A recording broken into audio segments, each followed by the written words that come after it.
السلام علیکم ورحمۃ اللہ وبرکاتہ۔ نکاح کے وقت تو دولہے کو قاضی نکاح یا امام کون کون سی چیزیں پڑھاتا ہے اور پڑھانی چاہیے،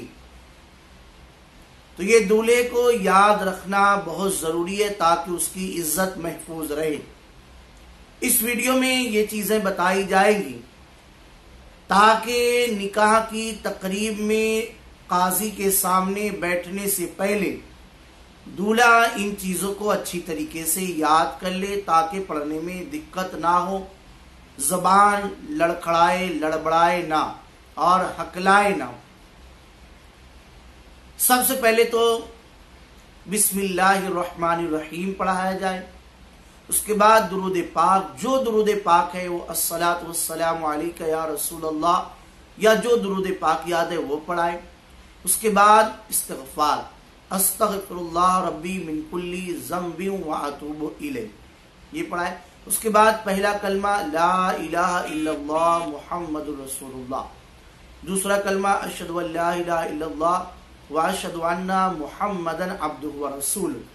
چاہے تو تیسرا چوتھا پانچواں کلمہ بھی پڑھا لیں۔ اس کے بعد ایمان مجمل اور ایمان مفصل، آمنت باللہ وملائکتہ وکتبہ ورسلہ والیوم الآخر والقدر خیرہ وشرہ من اللہ تعالی والبعث بعد الموت، آمنت باللہ کما ہوا باسمائہ وصفاتہ وقبلت جمیع احکامہ اقرار باللسان وتصدیق بالقلب۔ اتنی چیزیں پڑھائے، اس کے بعد ایجاب و قبول کرائے، خطبہ دیں اور اس کے بعد دعا کر لیں۔ یہ چیزیں اس لیے بتا دی گئیں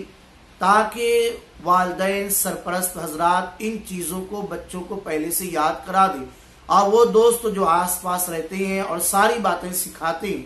انہیں بھی چاہیے کہ وہ یہ ساری چیزیں اپنے دوستوں کو بتائے، اپنے دوستوں کو سکھائے۔ ہوتا یہ ہے کہ نکاح کی تقریب میں جب کسی دولہے کو یہ ساری چیزیں پڑھائی جائے تو وہ سمجھتا ہے کہ شاید میرا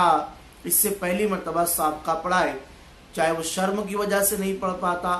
یا پھر جھجک محسوس کرتا ہے، لیکن کلمہ وغیرہ دینی چیزیں پڑھنے میں کیا شرم، لہٰذا ان چیزوں کو یاد کرے اور دوستوں تک اس کو پہنچائے۔